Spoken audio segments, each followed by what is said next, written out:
Oh my god.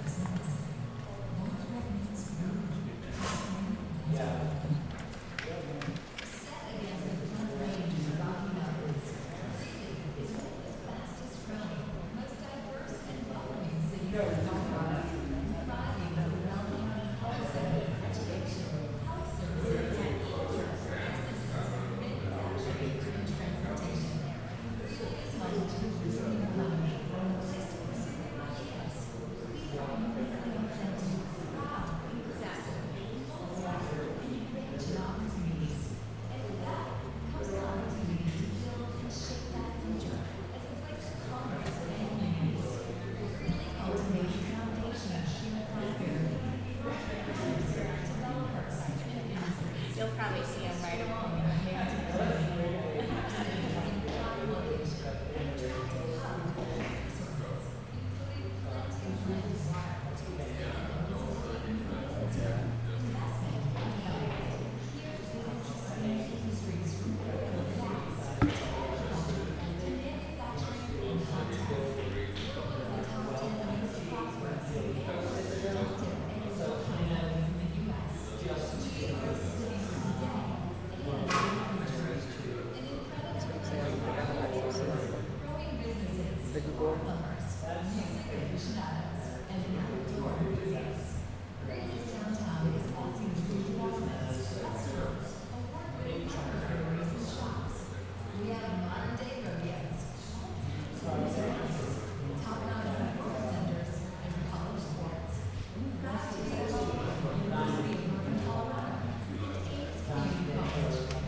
Josh, what's up, man?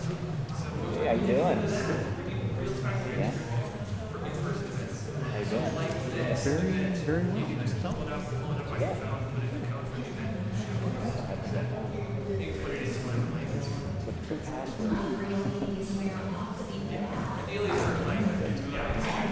Yeah.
Hi.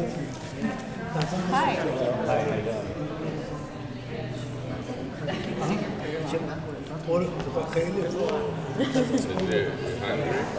I'm very hungry.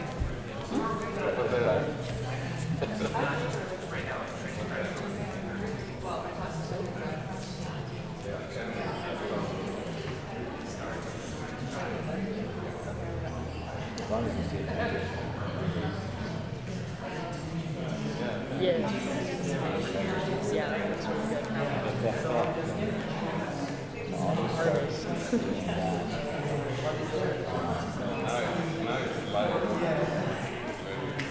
Hey, Sergey, how are you?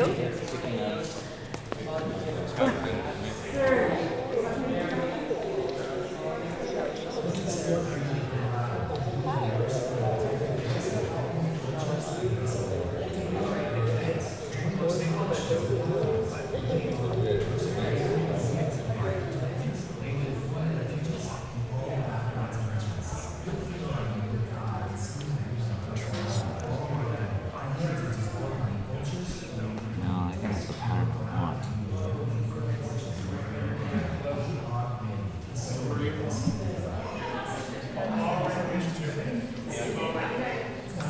So we'll just have to be careful when we're talking over here. Probably not talk over here as much. I'm gonna check that microphone.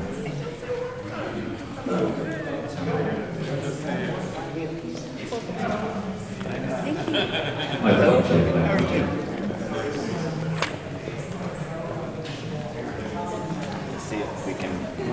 Sorry. No, it's okay. See if that picks it up.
I haven't gotten up to that conference with Mr. Josh yet, but Again today, we're fine today. So, it did.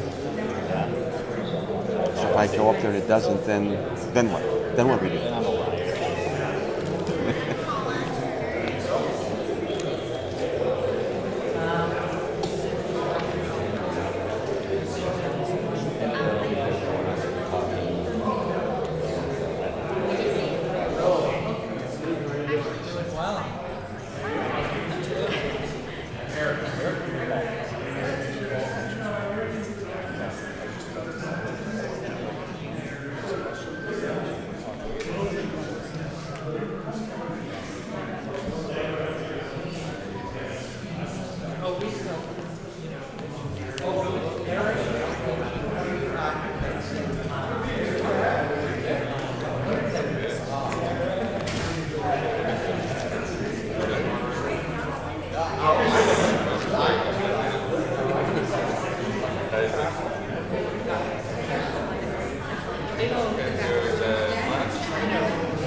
When we used to have faculty representatives, many how long ago? The 60s. They got rid of that. But I'm talking about 15 years.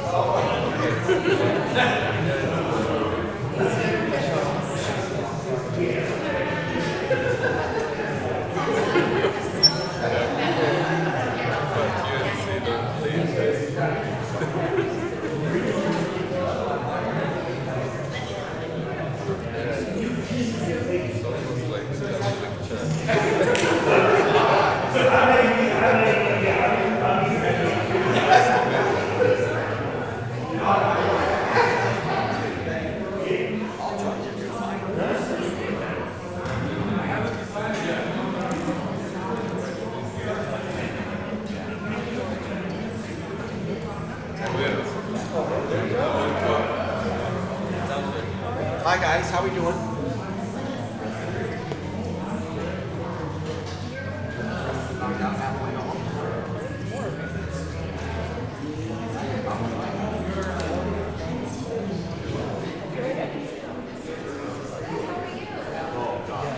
I noticed that. That's why I said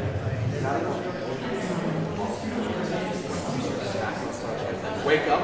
You can't fall asleep. That's what would happen. yeah, and I told them that. That's why I always now you have to just look at the same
Well, that is usually the case, right?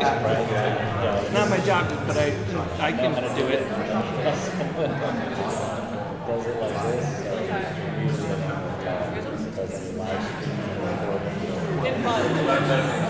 Besides, you know, a lot of people that have that touch. That's like the most of the else. Yeah, it's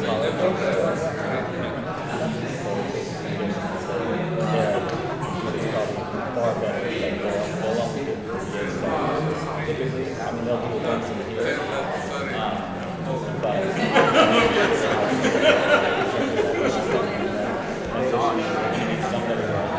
Switches, so she's really are with the equipment. MCB has their own equipment.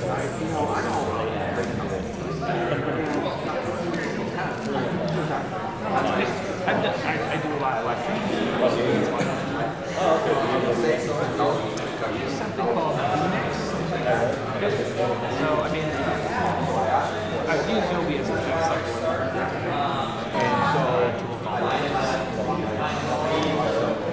yeah, it's a really powerful switch. It's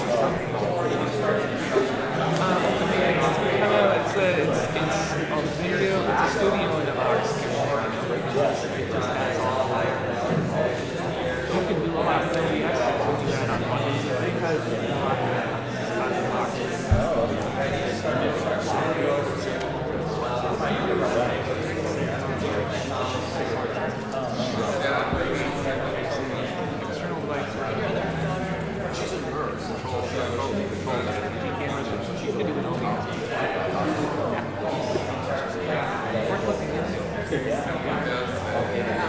department gets a budget for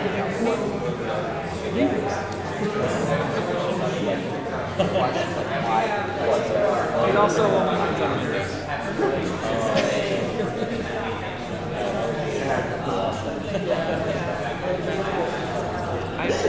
I use Mac too.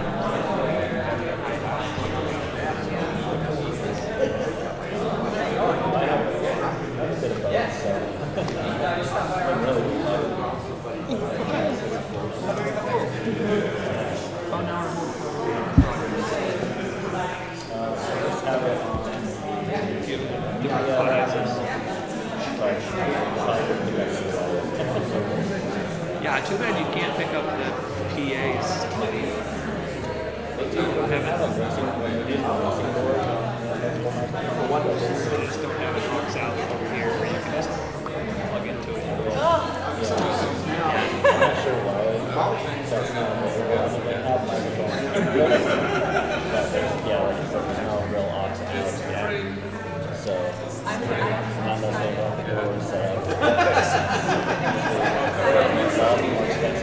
Welcome to that.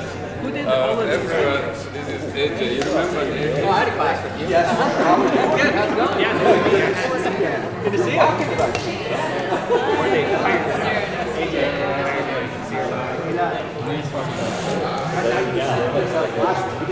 You didn't ask or answer qualify. Good class or great class or it was No, it was a good class. It was a management class, so I'm sure I paid attention.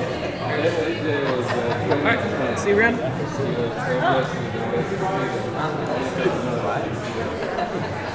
But it's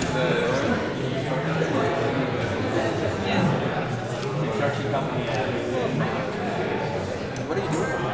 I'm our director of pre-construction, and I handle like business development, kind of oversee You estimating. guys a question. Before I don't deal with My anything only while I do contact construction. It's has all been on the front end. Phil. You know, it's Okay. various, And I every day is cannot different. seem to You know, grab various the moment. involvement, Is there anybody else finding that the work asked to me a get question? ready to go. Sure. Like the agenda looks totally different from what we were given. And my first thought was, Our primary areas are we in the wrong place? here in But Colorado, all along the front range. I can't figure out where we fall in the And agenda. then we have active projects in Utah, and then have something starting in Texas fairly soon.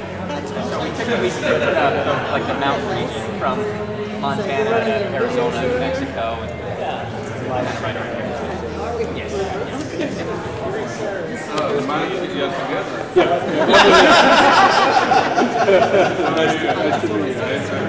I'm Matt. Nice to meet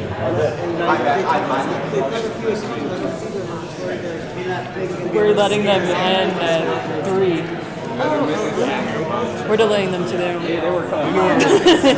you know where Phil is by any chance? Actually, these classes I paid attention to. Yes. I didn't miss very many of those.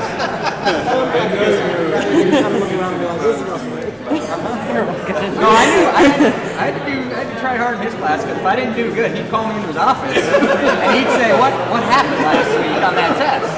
Well, that's good. I was young and your brother as well, he used to sit on the corner with the other baseball players. Yep.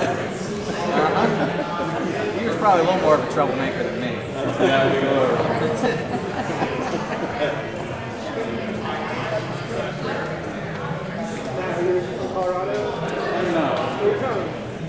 Kind of all over. My dad was military, so we bounced around a lot of time in Texas, went to college in Wyoming, been in Greeley for 15 years, so longer than anywhere else. So that's all.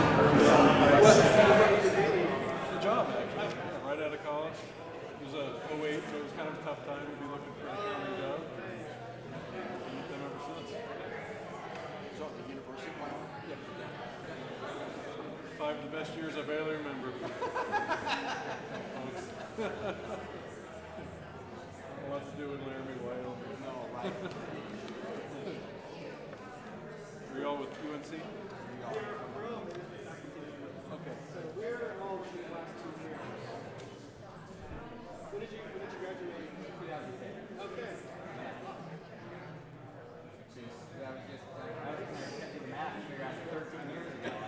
Thanks for hanging out with us. Yeah. You all with the business office? Yeah. the MBA program. Oh, you did? Yeah, I was there for when it transitioned from in person. The last semester here was when the transition to Florida. Okay.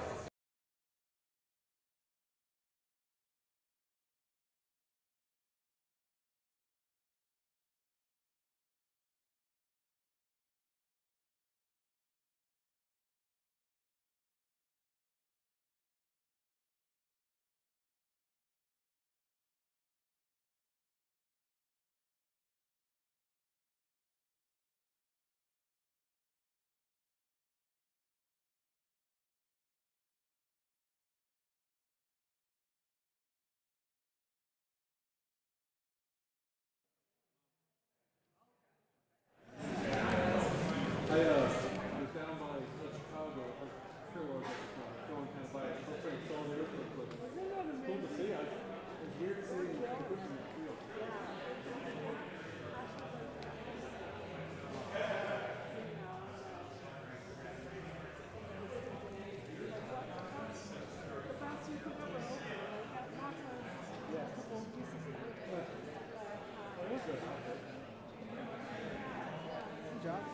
How you doing?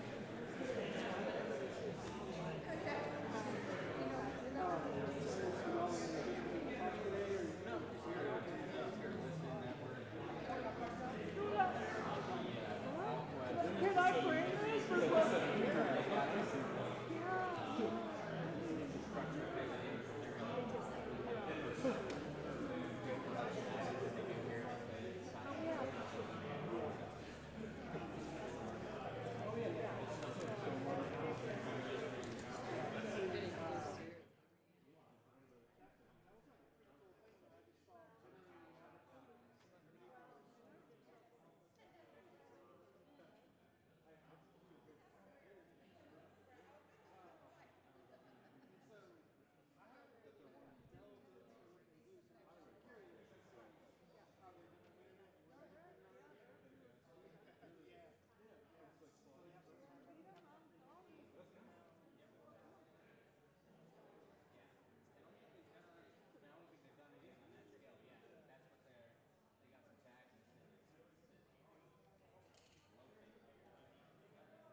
Yes. And I think that We just got the first two. did you get food by the way? We just got the first two houses. I actually ate a late lunch. My kid wrote it into Oh, nice. Stop and grab it.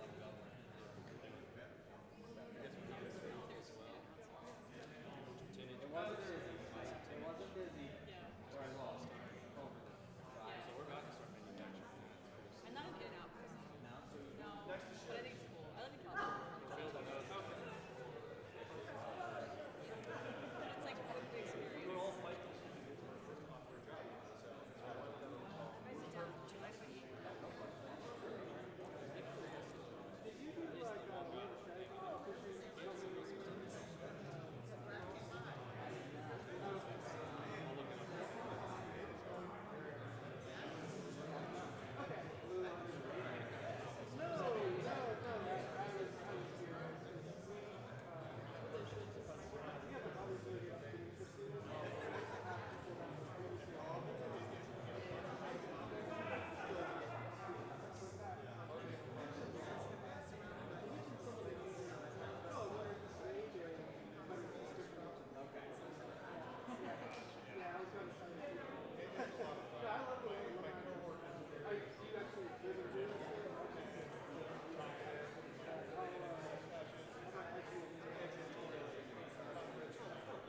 I'm looking at your company right now.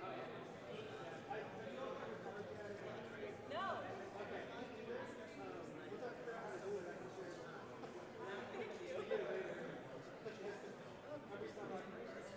I never ordered it. So universities have like these really long processes to do it. And first year last year, it's just really consistent.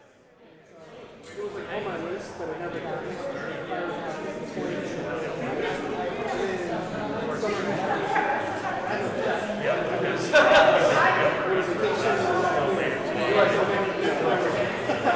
So we're about to start. Do you think we could get pins? So we'll get those loaded.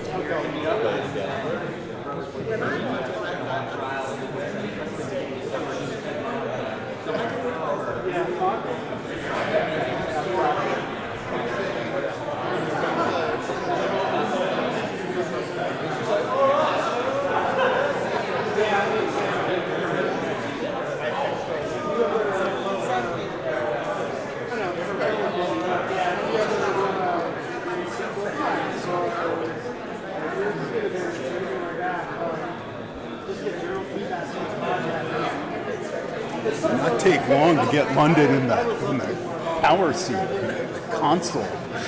Where do I point this to make it work? Point it. Okay, so point it like this.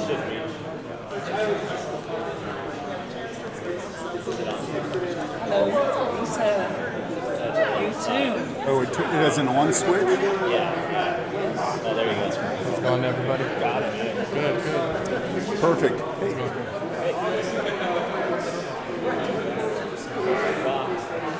Hey! How's it going? Super duper. Yeah.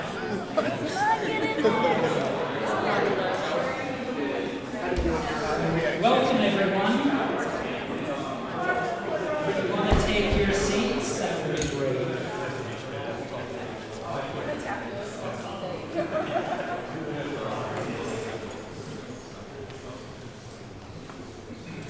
So, thank you so much for coming to today's event, UNC Innovation Talks, where we try and really bring people together and explore some really interesting areas of innovation and tech, where we've got synergy with the university, with Greeley and Weld County, and see how we can advance our understanding and see if we can move things forward from an innovation and startup perspective. So it's my pleasure to introduce Ken Caldwell, who's the Dean of the Monfort School of Business. Over to you, Ken. Thank you. And I'm Phil McCready, City of Greeley Economic Development. Thank you. I'm glad I get to use the mobile device. I always feel sort of, when I'm hitting against the podium, I feel kind of constrained. In any case, welcome everyone. This is a great crowd. Very excited to actually have just chatted with some entrepreneurs here in town. Just to give you a little background on me, for those of you I haven't met yet, I have been here just since July. So I am new to Greeley and new to UNC, and I'm learning a lot about it. But my application, or before I was dean, I was an entrepreneurship professor, and entrepreneurship is sort of in my blood, and so wherever I am, and this is my fourth stop as dean, wherever I am, I try to see what we can do to build the entrepreneurial ecosystem in the region. And I'm really excited about being in Greeley because I see there is so much belief in growing the ecosystem here and so much support from the city who want to work with us and see what we can create here.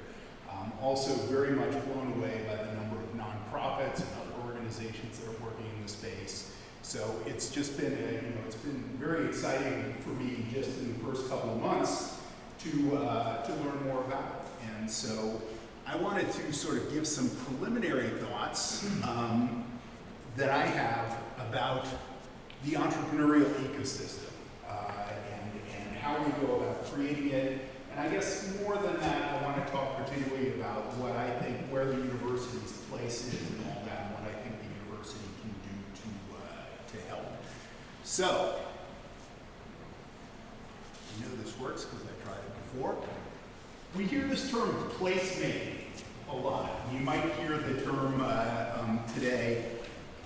And so I decided I would go on a deep internet dive and find out what we actually mean by placemaking. And what I found, and I think it's probably not surprising to a lot of people here, is that it means different things. It means a lot of different things to a lot of different people. But the best baseline definition I can find, placemaking is the process of creating quality places that people want to live, work, play, and learn in. But within that sort of base definition, there can be a lot of different goals and outcomes. And I think a lot of cities and a lot of other regional organizations have different goals in mind when they're talking about place setting or placemaking. So, for example, a lot of times we use it as in a discussion about how to revitalize a downtown area. It's got a little downtrodden, and certainly, that has already happened here. The downtown has gone a long way from where I understand it was, and now it's quite a beautiful place.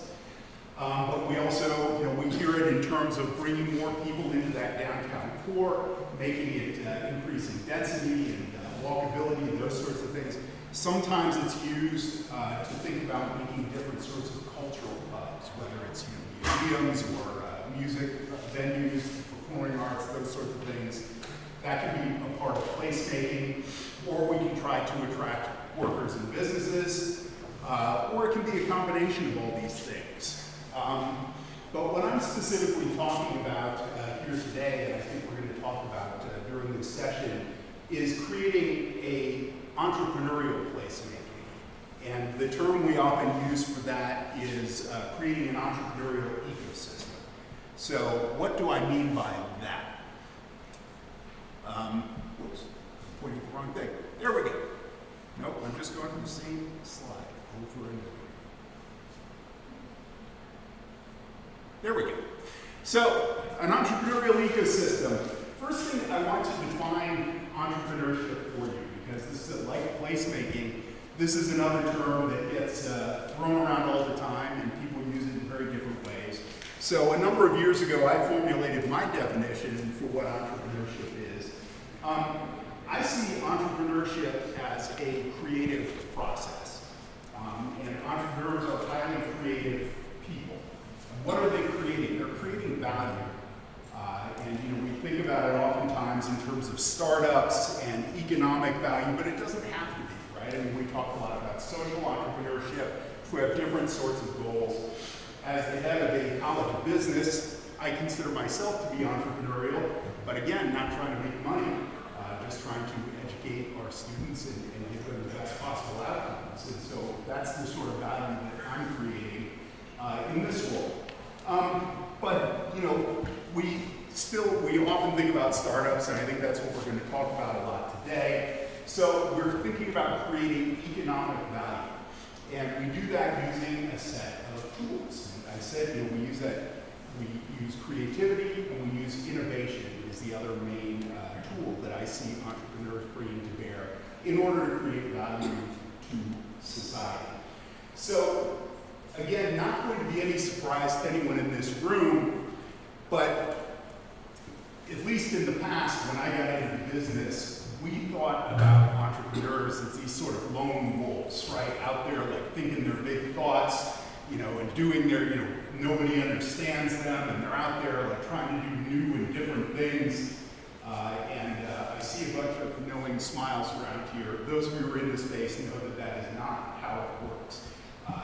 Rarely does somebody succeed, you know, entrepreneurially without a support system in place. It's not something that, you know, happens in an isolated, you know, back when I was in the Bay Area, we always talked about the garage, right? The garage where, you know, the Hewlett-Packard, you know, and all the people were in their garage in Palo Alto and they just came up with stuff. That's not really what happens. So that's where we get to this notion of an ecosystem. So an ecosystem, a biological community of interacting organisms and their physical environment. So that's when I talk about placemaking, I'm not just talking about the physical space or the built space. And I think, you know, too often times we get caught up in that idea, and then we do something like we create, you know, something like an incubator or something, which, you know, can be a very valuable thing, but in and of itself, just putting up a space and saying, here, entrepreneurs, you know, go at it, is not enough. We need all of these other interacting organisms, in this case, human being organisms. I was a biology major in college before I joined the business world, so I still use that term, you know, organism, loosely. So, when we say entrepreneurial ecosystem, the individuals and institutions that come together and form certain types of relationships to foster entrepreneurial activity. Remember, by entrepreneurial activity, I mean value creation in different ways. Okay, there we go. So, what does this ecosystem consist of? So we have, if we look at the startup in the center, these nascent entrepreneurs who want to start businesses, there's all kinds of different people and entities that are here to help them. And, you know, I will start up in sort of this top left, because that's a lot of the entities that we're talking about today, we have government organizations, other nonprofits, universities like UNC, like Ames, who, you know, come together and help startups and help entrepreneurs in order to be successful. Entrepreneurs also oftentimes need peers and other people like them to bounce ideas off of.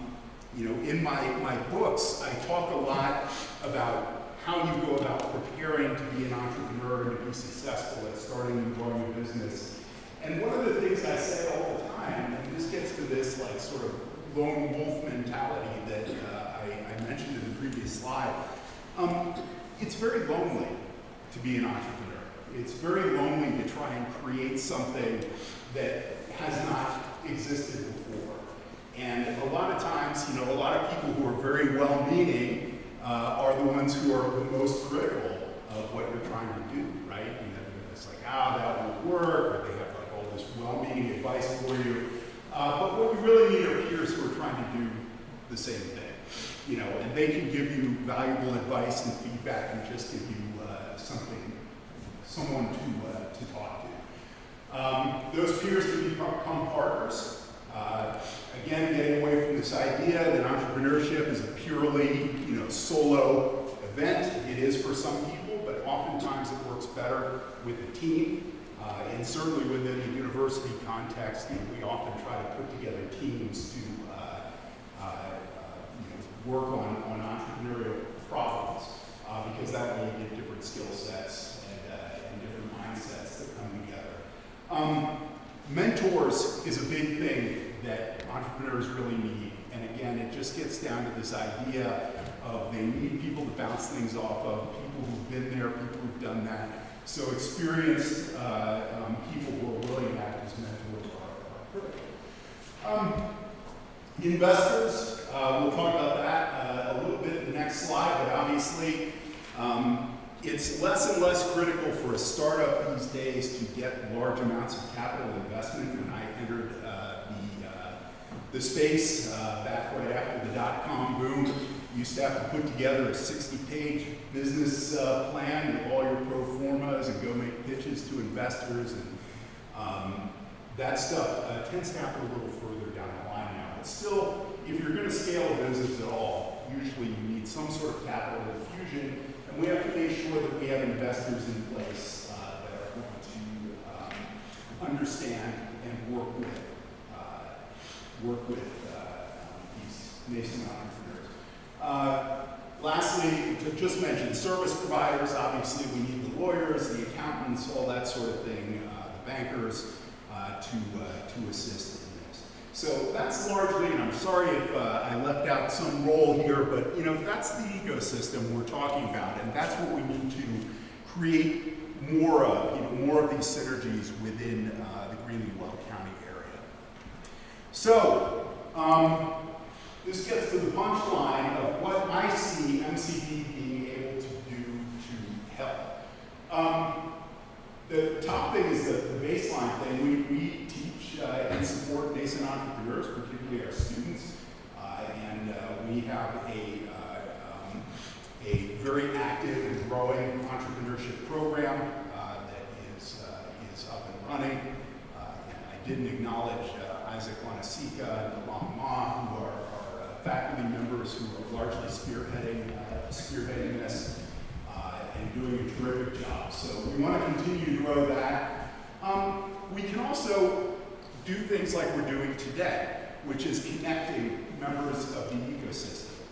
And this sort of goes across a couple of the items here, but the university is kind of a neutral territory, right? People who always come here to see speakers, to have network events and that sort of thing. And hopefully we're going to do more and more of that. Again, Entrepreneurship Week is great, the challenge is great. Those are things that already exist here that hopefully we will build on in the future. We can also help, I mentioned earlier about the need for investors.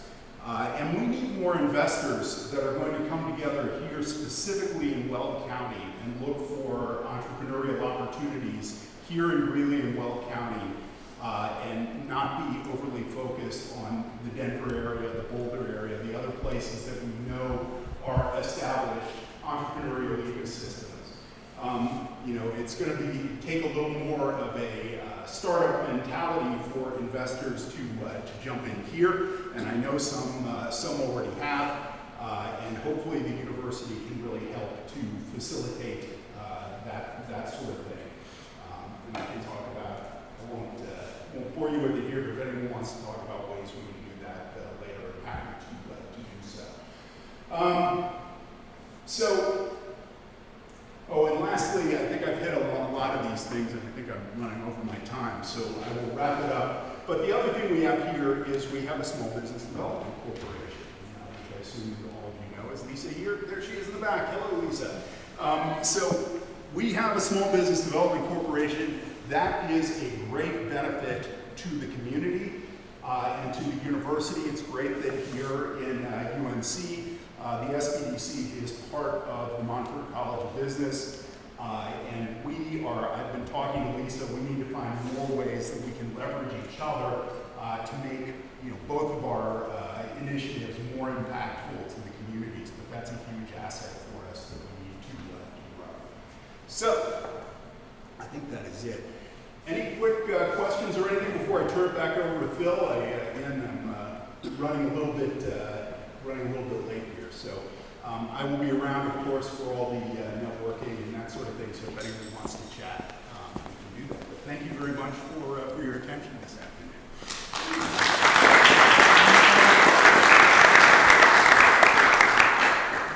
Okay. I hope you got a copyright on that diagram.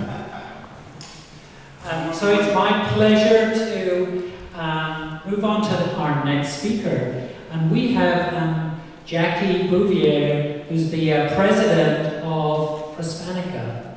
And it's a pleasure to say that I connected with Jackie at Denver Startup Week recently, and just amazed to see the entrepreneurial energy and talent that she connected at this like two-hour event during the Startup Week. So it's my pleasure to hand over to Jackie.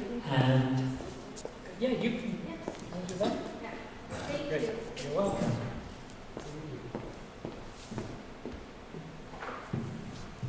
Thank you. Thanks, everyone. Can you hear me? Yes. Yeah, perfect. As he said, my name is Jackie Bouvier. Originally born in El Salvador, Central America, as Jacqueline Ayala Martinez. I'm married into Bouvier. I've had a great journey in the entrepreneurial. I'm looking at you guys. What are you guys looking at? Prospanica. Great. I just want to tell you a little bit about myself. I went to Prospanica in 2011. It used to be called the National Society of Hispanic MBAs. I was getting my MBA, and I wanted someone that thought like me, looked like me, and someone that spoke the language I spoke. And I thought, where do I go? What do I do? Are there successful Latinos, Hispanics? And I found the National Society of Hispanic MBAs. Fast forward to now, we focus on pillars, and basically our pillars are professional development, career development, networking, opportunities, and we have incorporated career impact. Mainly, it's not a career impact, it's a community impact track where we, after COVID, when a lot of the corporations laid off a lot of people, they started to become entrepreneurs. So they started open businesses. You know, a lot of Hispanic Latinos started open small businesses, and so we thought, how do we help them, right? They were our members, they are our members, and so we began one of our pillars as the community impact, where we support entrepreneurials, and we did that through Denver Startup Week, which is where I met you. So thank you so much for that introduction, and for the opportunity to be here. This university is beautiful, by the way. My favorite part is having to park across the street and just walking across and leaving. So thank you. I've been to some universities where I couldn't even find the building. So I'm here to talk to you a little bit about the competitive advantage for Hispanic founded startups. I just flew in from the Prospanica National Conference. As you can see, I was in Vegas last week. And it was amazing to see everything that's stirring, everything that's happening. But something that we've been focusing on and understanding is that the competitive advantage that we have as Hispanics, as startups, has been not only the fact that there's this buzzword that's going around. I don't know if you know, it's called Latinidad. So going into who you are and being empowered by the fact that you are who you are is the word Latinidad, right? And using the culture, right? And using the culture behind that as a multi-ethnic business or small startup. So when we had our panel at Denver Startup Week, we had a panel of entrepreneurs who used their culture in order to be able, or their understanding of their culture, to start businesses. So one of them was Raíces Brewery. And Raíces, I don't know if you guys know Raíces in Denver Brewery. So that brewery started off with, yeah, we're going to become a brewery, but no one wanted to fund them. It was very difficult to get the funding for various reasons. Long story short, you can go look at their story, Tammy and her husband. The biggest thing happened. They started to see that if they were just in their Latinidad and doing what they knew best, bringing their culture into their business, they were able to reach so many more people and become successful just being themselves. And so that was what our panel was basically about. Someone else had Apapacho Cacao, which was, it's it's like a ceremonial chocolate drink from Mexico. And so we also have someone who started just cleaning offices. I know he has one of the largest in cleaning businesses of commercial cleaning in Colorado. And so that gives you an idea of how different cultures, different mindsets. But what I want to talk about in this 15 minutes, we are in untapped potential. The Hispanic talent is the advantage. But I wanted to share with you what I've been sharing nationally. Shameless plug, during Hispanic Heritage Month, my daughter is older. I have a 21-year-old, I have a 5-year-old, a 3-year-old who's just getting potty trained, and a baby. So I'm kind of busy. And so I'm also an entrepreneur. I own a business, and I'm also executive director of a business improvement district. And I also do a lot of consulting and coaching for nonprofits. And sometimes I consult some and advise some political figures nationally. So I get busy a little bit, and I love what I do because I love to meet people, and I love to be able to be around people. So with that said, my daughter said to me, Mom, I'm a junior and I need to get an internship. What do I do, right? And I said, well, along the years, I've met some really cool people through Hispanica. I've met some amazing individuals, and I'm going to go to the conference. Why don't I just interview a few and call Powerful Voices, Voces Poderosas, Hispanic Heritage Month. I'll do it on Zoom, and I'll put it out on LinkedIn and social media. Well, this became a little bit of a phenomenon, and it went from 15 to 30 to 54, and now it's Hispanic Heritage 365. So we want to know what other people are doing, what other professionals are doing, how they got to where they are, right? And so with that said, I've been talking about how the power, what we've been hearing, and it's been resonating throughout the messaging, is the power of just becoming change agents and being change agents. Understanding how competitive advantages work, which I'll share really quick. And being purposeful and believing in the value we have for what we bring, and for the fact that we just have another language, right, as well. And then we're disrupting the nation because we no longer are celebrating just 1 month, let me tell you. We're going the whole year. So we are catalysts. So let me tell you. So starting a multi-ethnic or a culturally diverse Latino-based startup business can offer several competitive advantages, and I'll share those with you. One is the cultural insights. Be a diverse team, and it can provide valuable insights. Another one is the market expansion. So by catering to multiple ethnic or multicultural groups with a Latino community, your business can tap into a larger and more diverse customer base. And then we've got language skills, right? A multi-ethnic team can offer a range of language skills. And I'm just telling you just the tip of it. If you want to know more, let's go have coffee and I will talk all about it, okay? And cultural sensitivities. Sorry guys, I know I try to be funny, but I'm not, so I get it. Cultural sensitivity. Your team's cultural diversity can make your business more sensitive to cultural norms, values, and etiquette, and understanding that just because we speak Spanish, Mexico is not like Brazil, or El Salvador is not like Colombia, or Venezuela. There's different norms. Networking, and words, by the way. You talk Argentinian dishes, it means something else in Spanish. Just so you know, don't say it. So, networks and partnerships, diverse backgrounds can lead into extensive networks, innovation, and funding. Here, let me tell you a little bit about that. Some investors and funding organizations specifically seek out diverse and inclusive startups now, but we want to encourage that. We want to be able to see me here telling you this. It's like the SBDC, the SBA. I said, thank you for what you do. Mikasa Research Center, and all the other centers that are here, because we need those CDFI loans. We need that type of help to be able to empower people that have great ideas, and they just sometimes don't know how to get them, right? Resilience and adaptability. Diverse teams often have a higher degree of adaptability. Community engagement. This is where I really want you to pay attention. Having an opportunity, I've been in the community since 1997, and I'm head of the Colorado Multi-Ethnic Coalition of Colorado. Being in the community is such an advantage.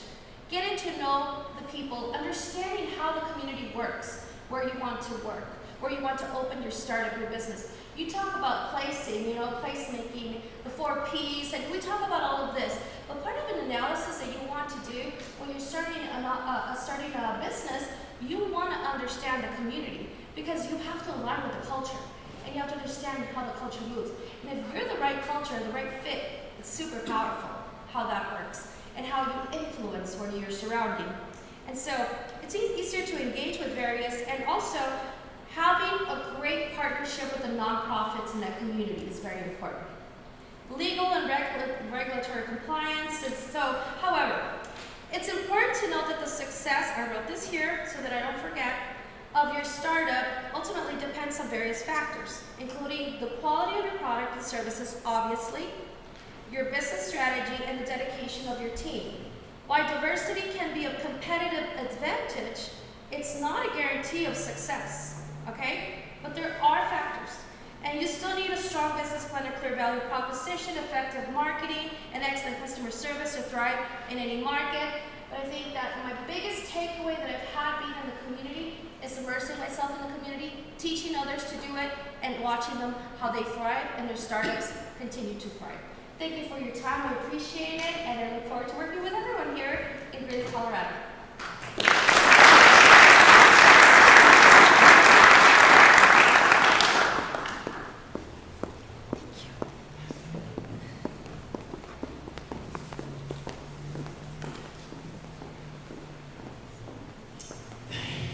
Thank you, Jackie. That was awesome. So we are going to move on. Don't look at that schedule that's above my head. It means nothing. It's changed many iterations since then, so you'll all be confused, but don't worry about it. But we are kind of going on to the heart, really, of our event today, which is looking at tech for the built environment. And I've got to say, it's 25 years ago, I was working for my father-in-law's business. He is a toolmaker, systems engineer. And in those days, we would build automation systems, and we would put, part of my job was to program the PLCs, programmable logic controller, these little boxes that we automated, factory systems, all the sensors and stuff like that. But it's amazing. What I love about it is just how technology is like folding back on itself and is getting smarter with machine learning and algorithms able to do a whole wider variety of things. So we've got a panel today that I'd love to introduce up to the top table. And I'll tell you who we've got. We've got Eric Fitzsimons from C&E Creative Enterprises. Eric.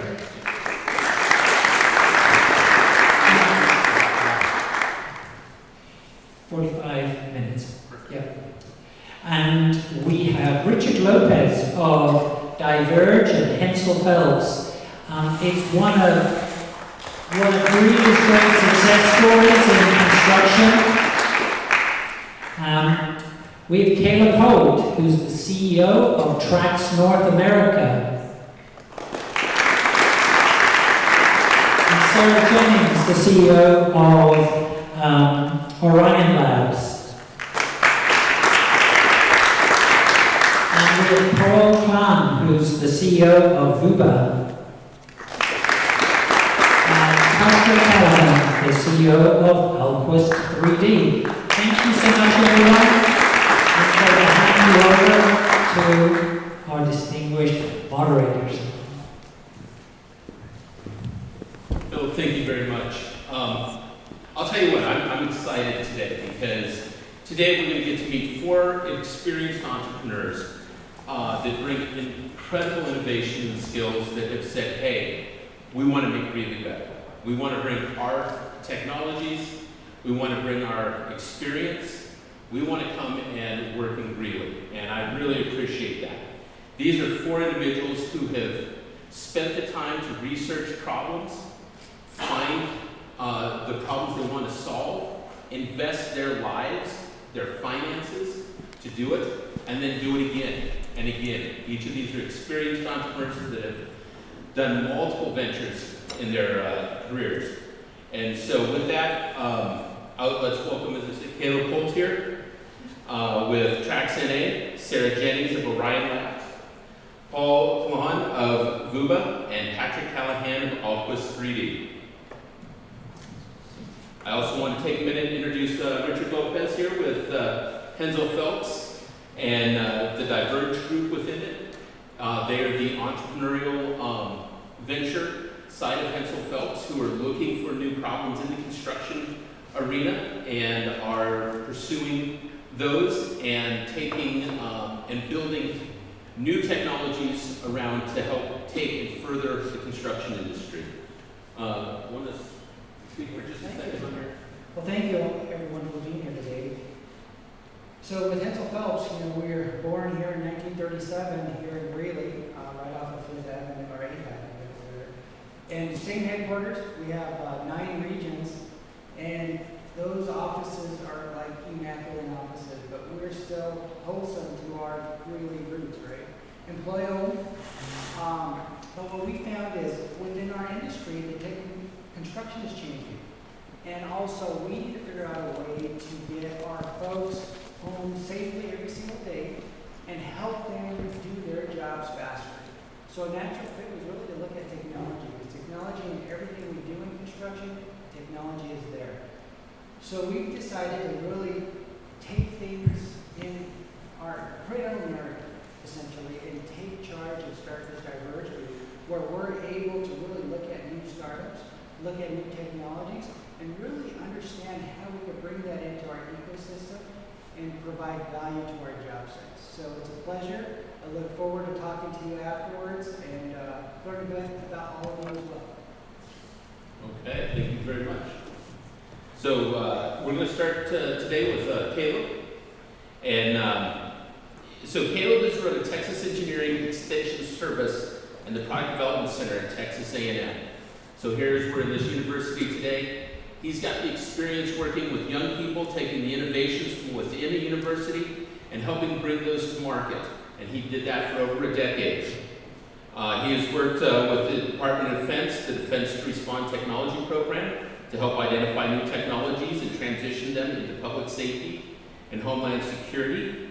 He has sat as the chair of the International Association of Fire Chiefs Technology Council, helping again evaluate new technologies for our first responders. Caleb has helped to incubate advanced manufacturing companies in 3D printing, injection molding, rotor molding, EPS foam technologies, and he just brings that experience to Trax NA, now building unmanned material handling, snow removal, and fire mitigation equipment. Let me introduce, honestly, one of the most honest, interesting, and driven people I have met in a very long time. Thank you, Caleb. Thank you, Eric. I am from Texas A&M University, so I typically start off with a nice howdy. Worked a lot better in College Station.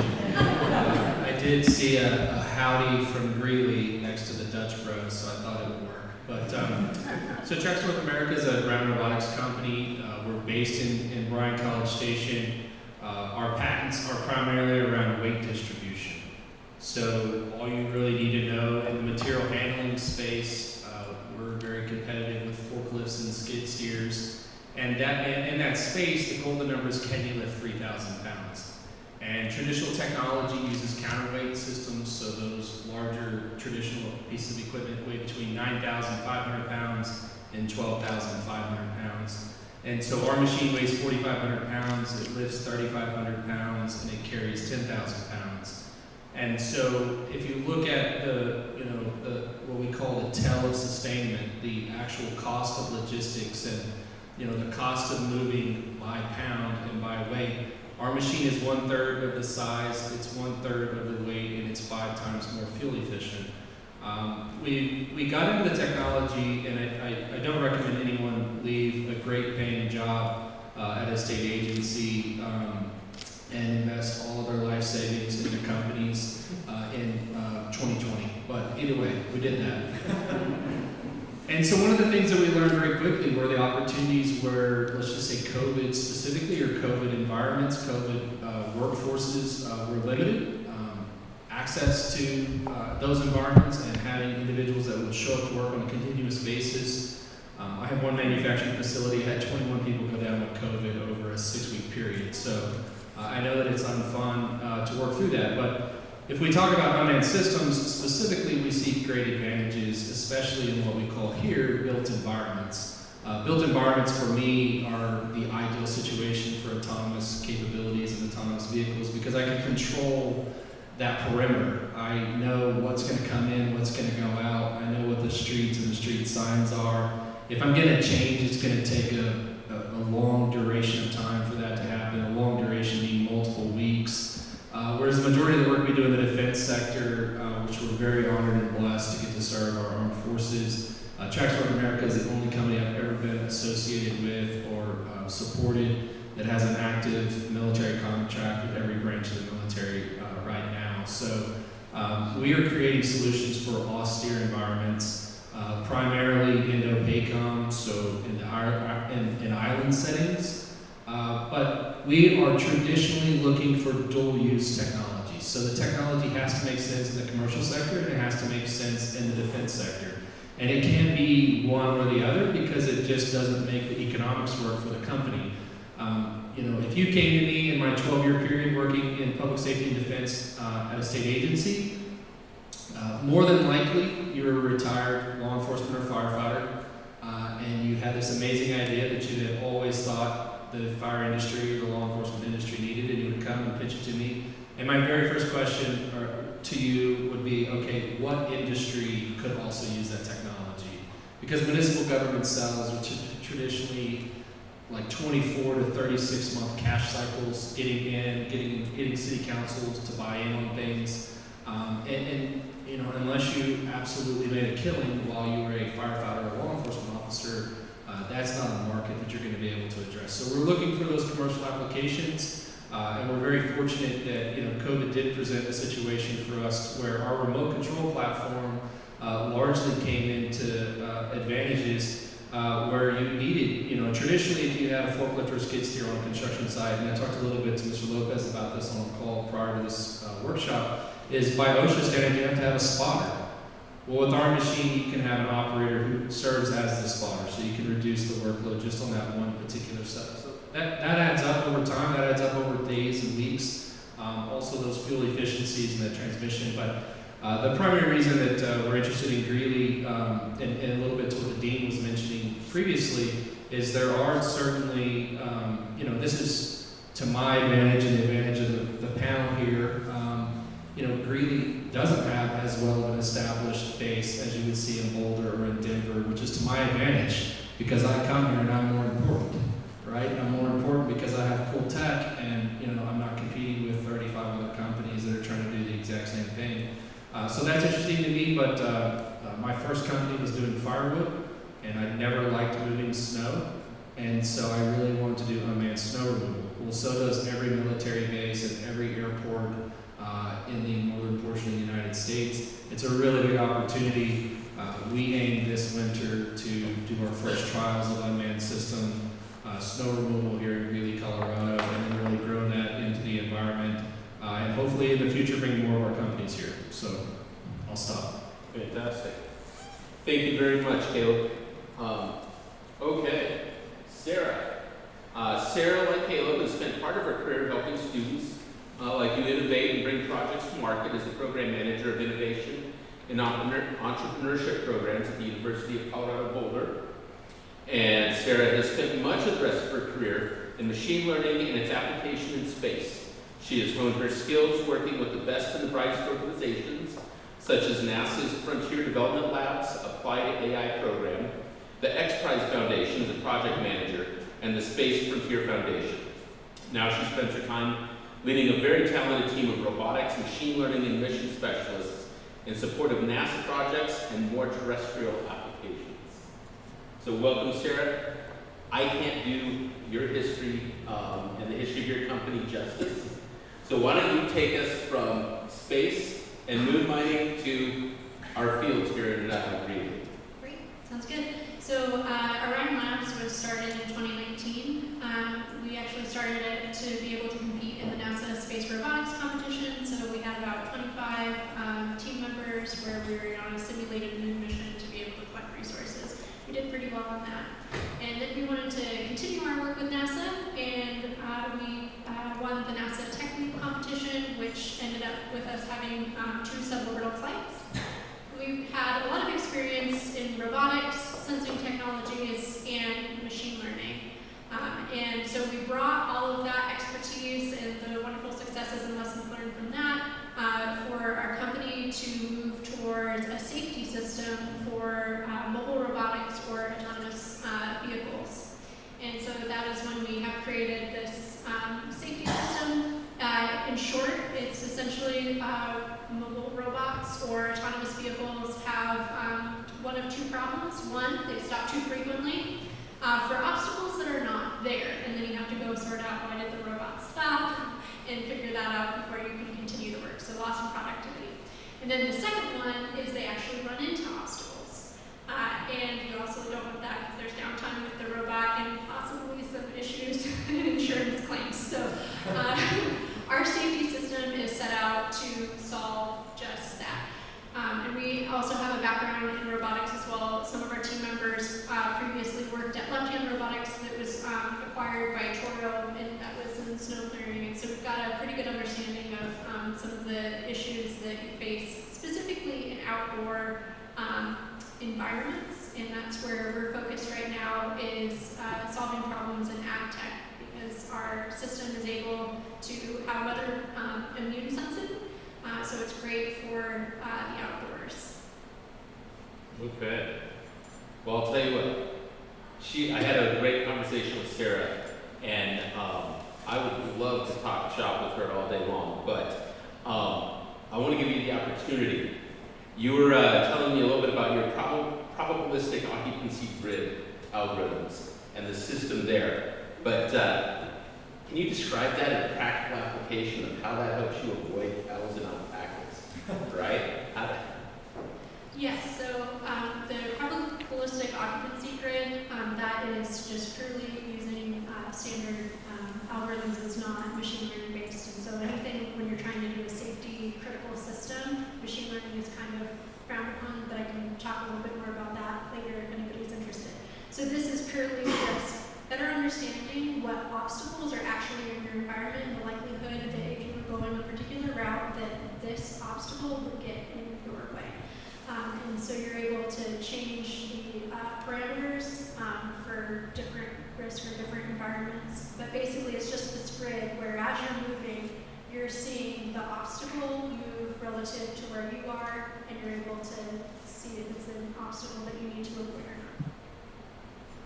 Well done, thank you.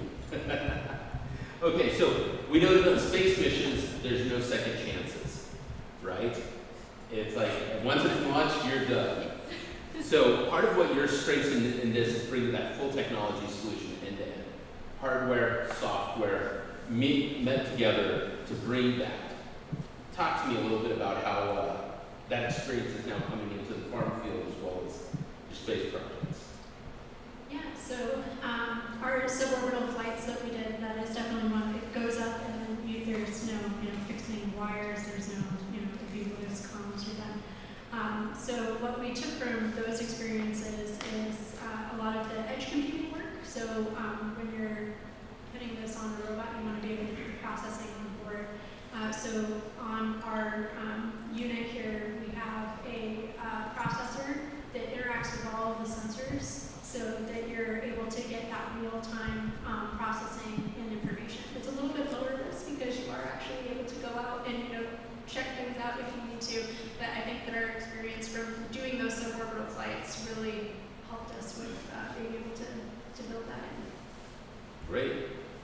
So we've got on Caleb's side, where he's working with that controlled environment to some small degree, to the wild west of, okay, we're just going to go put it out there and it's got to be able to work on both sides, right?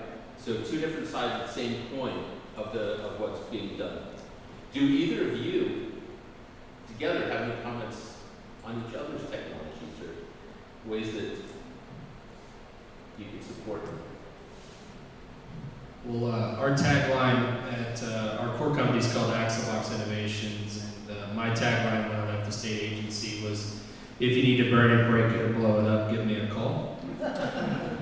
So anybody that's creating a mobility safety system that stops frequent stopping and prevents things from running into obstacles would be very advantageous for us.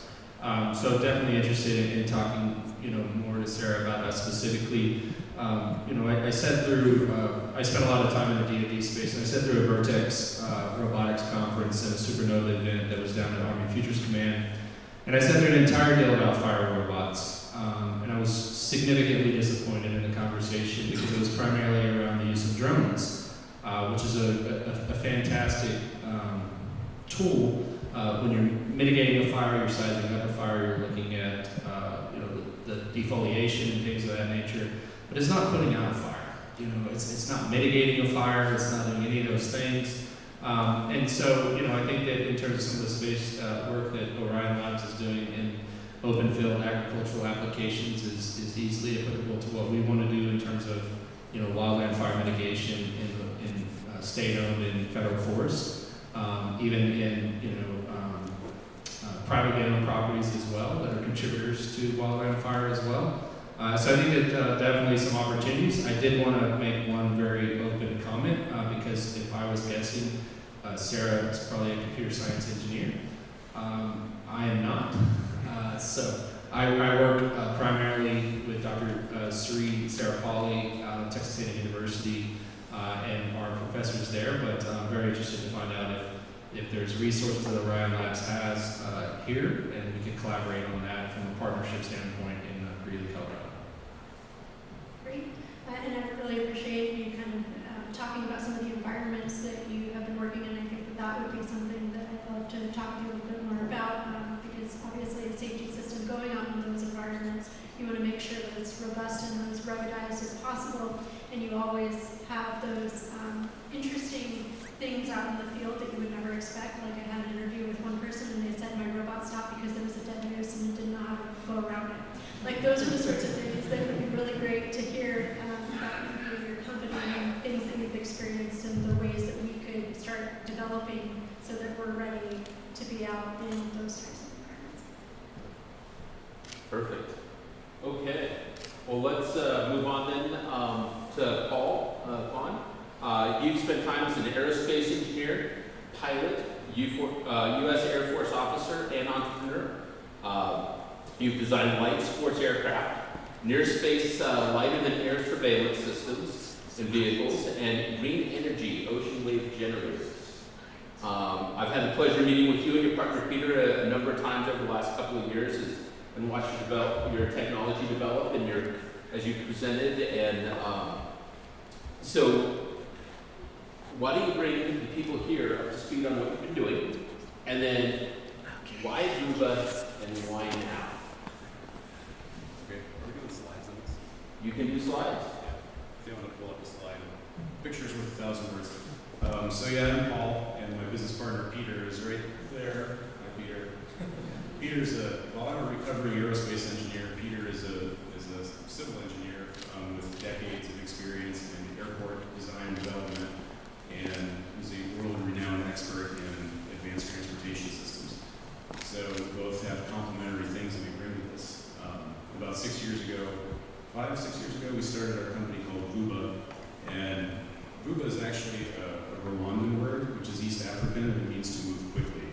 So that is sort of the focus of what we do. We develop automated transportation systems, and we get you there quickly. I guess imagine if you're in a city anywhere in the world and you need to go someplace, and so you open up an app on your smartphone. And just like ride sharing, the app knows where you are, and then you select a destination, and then usually within a minute or less, a small driverless electric vehicle arrives and it takes you non-stop to your destination. And when I say non-stop, that means no red lights, no backed up intersections, no rush hour or other traffic jams, no road construction, no traffic accidents, no dead moose in the road. But if there was, we would go over it.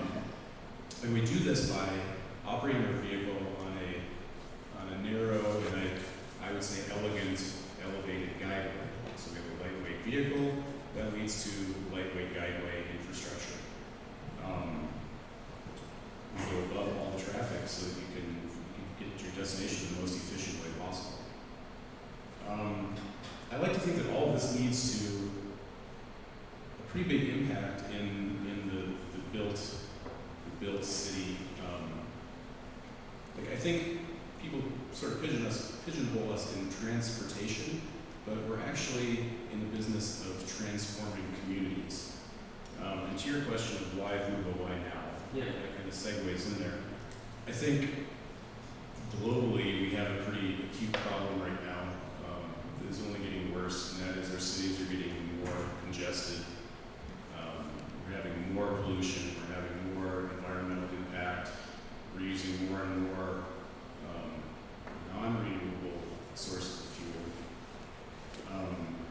We need solutions, right? And it seems like we're really good at coming up with incremental baby steps that sort of support the things that we have, right? We have these established industries like the car industry in the US. And in my opinion, what we really need are transformational steps in solving problems in new ways. And so that's what Peter and I endeavor to do. The time is now. It's only getting worse. The developed world has a lot of momentum in one direction, and it's hard to shift that and make the changes that we need to make. And then for the developing world, they're just buying what we give them, and they're creating more of what caused the problem to begin with. And if we don't implement some kind of new things now, these problems just keep magnifying. So now is critical, actually. And why Vuba? Because we're not really interested in the small baby steps, right, to keep propping up our existing established industries. We're interested in the truly revolutionary, evolutionary changes that will solve problems in completely different ways and create outcomes that maybe people can't even see right now. And that, I tend to have a global vision on that, but it comes right back down to our communities. Like, what can we do in a small community, a small-sized city like Greeley, to really transform this place and make it livable and revitalize some of these areas that people would love to see, having energy and vitality that make people want to be here. So that's why Vuba, because that's what we're focused on, and we won't stop till we get there. Okay. Well, thank you. Yeah. Okay, so I think we're all familiar with some of the other technologies that are out there that are similar in nature. Light rail, subways, some of the monorail systems. Talk to me a little bit about how Vuba's different. How are you solving those problems in a different way? Well, I think all of those things that you just mentioned are heavy infrastructure. And I think to solve problems in today's world, we need to stop thinking heavy and start thinking lighter. And maybe that's the aerospace guy in me, with lightweight aerospace materials and all the things that we can do differently. Heavy materials, it's sort of a self-feeding death spiral, really.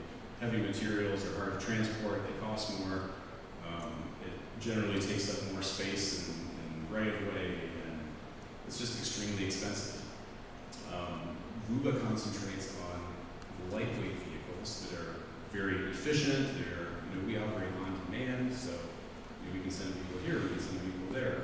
And instead of operating in maybe a line, like a train would do, light rail or even buses, we don't operate in lines, we operate in more of a mesh network around the city. We can't control slides. I probably have one in there if you want to flick through. So by operating in a mesh, we don't have to go point to point to point. We stop at every point along the way. The train trip takes 45 minutes to go 15 miles. All of our points in our mesh can connect to every other point through any number of different routes that the control system will figure out based on the best efficiency and what's best right now. So fundamentally, we move people differently. We move them faster, more efficiently. We have a chart on here we won't look at, actually. On a train line that we analyzed, we showed where you could go in about 30 minutes within a city. And it was a pretty limited set of little blue circles circles that they're on the diagram. And then in that same 30 minutes on our networked approach, you could get across the entire city. Pretty much every place in that city was was achievable within that same time frame. So moving people efficiently, creating more opportunities for people to maybe go to a different school, go to a different job, go to different shopping venues, whatever. We can transform people by changing the way that we think and making life better on our own. Okay. I was talking with Philip last night, and he shared an analogy we shared with him that it was a bit more like transporting water in a pipe versus in a bucket. And I thought that was a great kind of analogy for this. Can I talk to that real quick? Yeah, please. Okay. Actually, that's Peter's thing. Peter loves to talk about the pipe and the bucket. And it's true, right? Because the bus is the bucket, right? And you stand there and you wait for the bus or the train, and then suddenly a whole bunch of people get on, you fill the bucket, and then it goes. Whereas with the pipe, we're experiencing a constant flow. And flow just seems like a great analogy because energy flows, right? The vitality of the city flows when people are moving and doing interesting things. So I had an experience this past weekend, which is why I wanted to answer this. I went to the Broncos game because I'm a Packers fan. Very disappointing. So we get on the train and we had to wait 25 minutes for the train because apparently on Sundays the trains don't run as much. Whereas Vubo, we're on demand, you click the button and here it comes.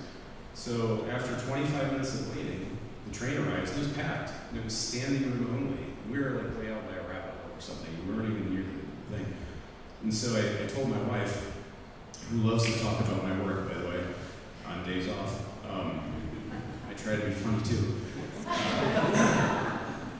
I told her, I'm like, the 25 minutes we just waited, that amounts to, I forget what the number was, it was like 200 or 300 Uber vehicles that would have passed through the station and probably transported 500 people by now, just in the time that we were waiting. And we would have been sitting down on our seat with our own reserved path all the way to the stadium. So the bucket versus the pipeline, it's a real thing, and it's a different way of thinking, and so that's what we're trying to promote.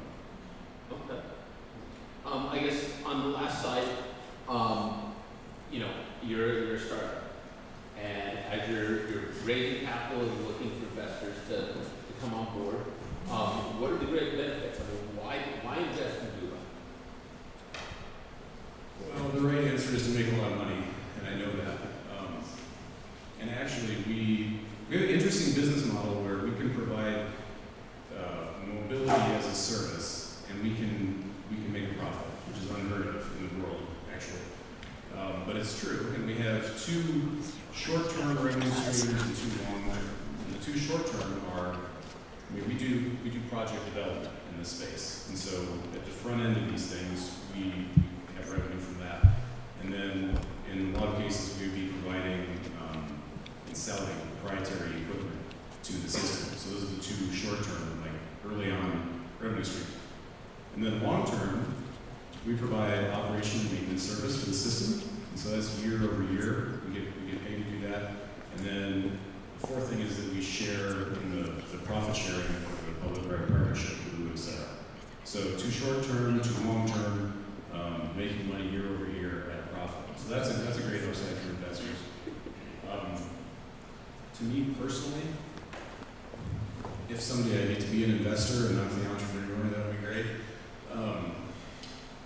I think investors probably look for that opportunity in a lifetime to participate in some kind of a unicorn. And something where, you're 100 years old looking back and you say, hey, I did that. And that like really made a difference in the world. That mattered. You could visit a city someplace and you look around at the vitality and these green spaces and pedestrian areas that are amazing. You say, you know what? I helped do that. I'm proud of that. And it kind of makes me think of Elon Musk and the day that he blasted the roadster into space, right? There's Starman or whatever they call it. There's a car on a rocket in space, and I thought, that's so cool. It's probably really, it's impractical and kind of dumb, but if I had invested in it, I think that was really cool. And I would like investors to think that what we do in the world is really cool, and be a source of pride in addition to making a lot of money. Okay. Well, thank you.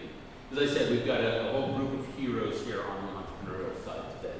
I'm going to pass this over Richard here to introduce our last. Perfect. Well, what I'd like to do is introduce Patrick from Alpwise. And this is a technology that is truly near and dear to my heart. So Patrick, talk to us a little bit about your technology, why Greeley, and how you feel it is changing our industry, utilizing concrete materials, making it safer for the workforce. So let's hear a little bit about your product and again, why Greeley. Sure. Yeah. Going last is never the best position, and I was not. Usually, as the robot guy, you're like the sexy, exciting presenter, but I got blown away by the first three. So it's really exciting to be here. What a great event! I love coming to Greeley. I live on the East Coast, outside Boston, Massachusetts. I'm starting to learn Colorado as we move all this here, which I'll talk about in a second. But what an incredible place! This morning I was at a meeting with state officials and local nonprofits, corporations, aims, just across the community, just trying to attack problems, which you don't see a lot of cooperation across the country right now. And you come to Greeley, I see it every single time. So it's just a really exciting thing to see.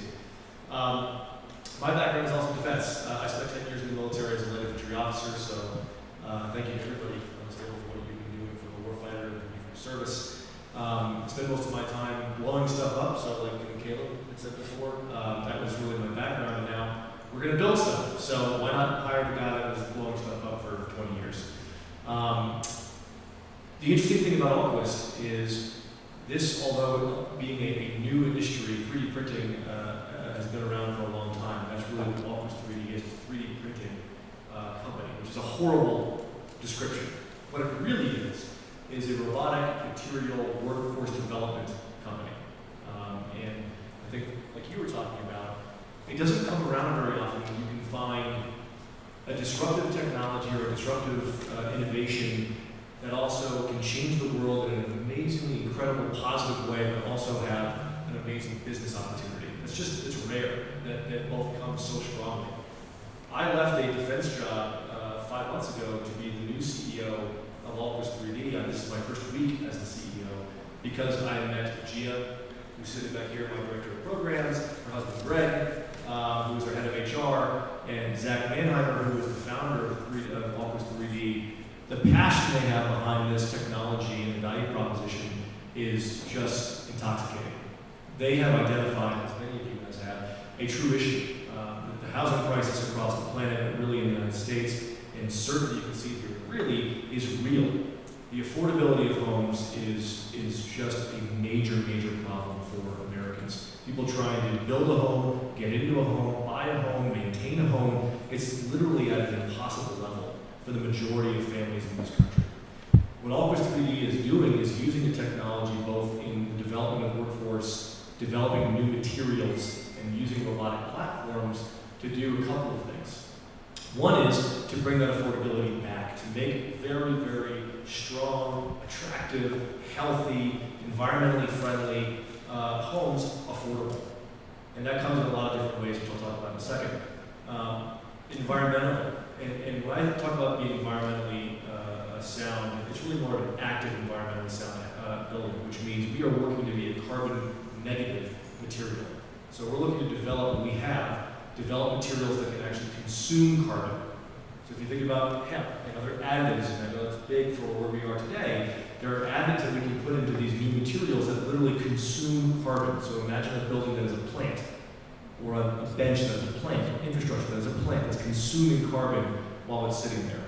That is something that was in the bloodstream of this business when I looked at it. So attacking the housing crisis by trying to get affordable homes, going after the environmental crisis that we see, but also workforce development. Trying to create a way to bring people back to the trades. I live on Cape Cod in Massachusetts. I'm actually renovating a house. And I can tell you, certainly I see here in Greeley, we're losing more and more people out of the trades every single year because they're simply aging out. Retiring, moving on, and there's not a big backfill of folks major crisis across the United States. One of the things that we hope to do, and the reason that our partnership with Ames Community College was so exciting, was we want to use our robot, which everybody likes, but our curriculum and how we can sort of revolutionize the trades, not replace them, but revolutionize the trades by bringing this material solution and a robotic platform and teaching young people how to get into the trades by using a massive robot.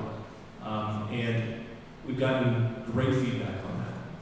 Why Greeley made so much sense was this company was founded out of Iowa. Most of our employees have been Bedouins around the country doing printing in Virginia, in Iowa, in Florida, and other places, but trying to find a brick and mortar home to call headquarters for Allquist really just gave us an offer we could not refuse. Certainly there was fabulous incentives, really did a fabulous job of offering us incentives to bring us here, the state of Colorado, because they put a major focus on both the environment, but also housing and tech for housing, made it attractive for us. But I'll tell you, the community here, like this, the focus on trying to attack these problems, and then meeting Ames Community College and what they're doing at Ames, and now meeting UNC. This is my first time on your campus. Seeing what these schools are doing to bring curriculum, entrepreneurship to the community, to, like you were saying, improve the community, to do something innovative that actually makes life better. We're not just trying to build cheaper homes that are environmentally better. We're trying to improve the way people live. Making a cheaper house that is not fun to live in is not our focus. One of the reasons why I'm so excited about another partnership we have, which is another reason we came to Greeley, is with Habitat for Humanity. And Sherry, are you here somewhere? I know you were here earlier. But thank you. I was talking about this on Colorado Public Radio last week, looking at what the Hope Springs project is in Greeley. Not just creating affordable homes, but by creating an environment with childcare, by creating an environment with health and hospitals and play spaces, and all of these things that go along with just your home that creates a better place to live, and making it affordable for families so that they can be successful. I've traveled all over the world in the military. I've been to countries and communities that need revitalization and need help. And the number one thing you can do for these people is make them feel safe and secure. And that comes in a lot of different ways, right? And what Habitat for Humanity is doing in Hope Springs is truly revolutionary, and I hope becomes a model across the country. We are partnering with Habitat to bring the 3D technology to start printing there, starting probably in the spring.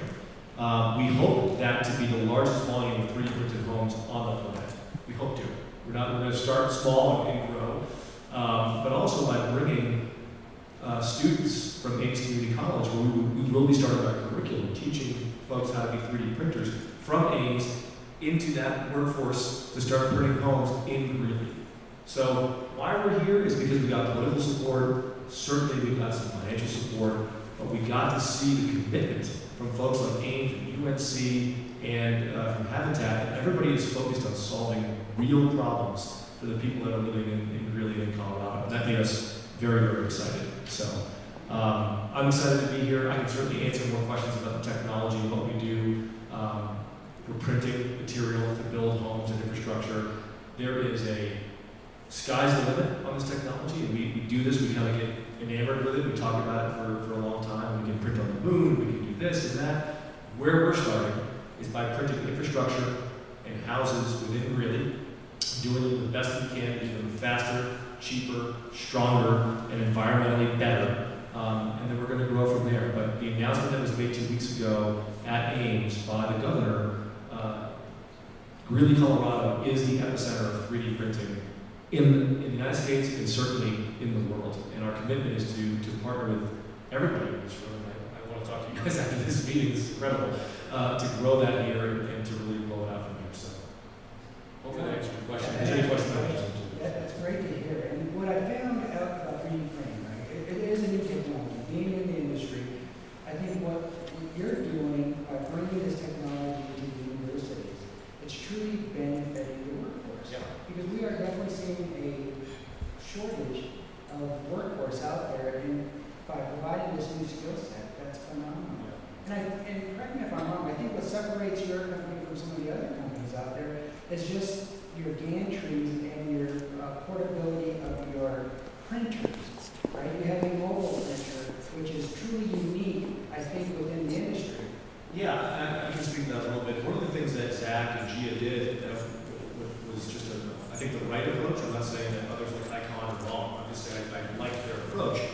but they looked at a lot of platforms, they looked at different materials, they did a lot of testing, and they didn't spend a ton of money initially saying, that's the robot we're going to use, that's the material we're going to use, until they learned what was out there. And they used them all. They used the big gantries. We own one. We own a large gantry robot, which are not bad, which is very expensive and hard to set up. They used the smaller modular robotics. In my background in defense, I did run a unmanned systems division at a company called Kinetic North America, so I know a little bit about robotics. I'm a theater major, not, like Caleb was saying, not an engineer at all, but I know a little bit about robotics. But the more mobile systems allow you to do a couple of different things. One, you can set them up faster.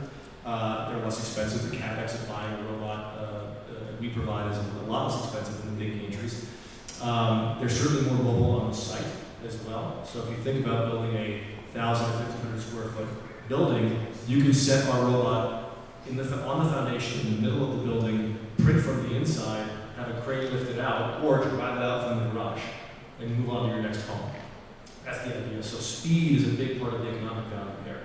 Not to say that the big gantry model robots don't have value. They do. We just think for what we're trying to attack, which is single-family homes, affordable homes, the speed in which we can put these up, which brings down the cost, the amount of labor you need, 3 people to print a home in about a week, maybe less, with a material that's eating carbon, that sounded pretty attractive to us. So that was where we kind of put our foot down and said, that's the robot we think we want to provide. But I want to be clear, there is value in multiple platforms, but they did a fabulous job of researching to pick the one they thought was the best idea for it. Yeah, that is amazing, and it is truly going to transform our industry. I hope so. Yeah, thank you very much. Okay. Well, and I want to say thank you for working with our young people in this community.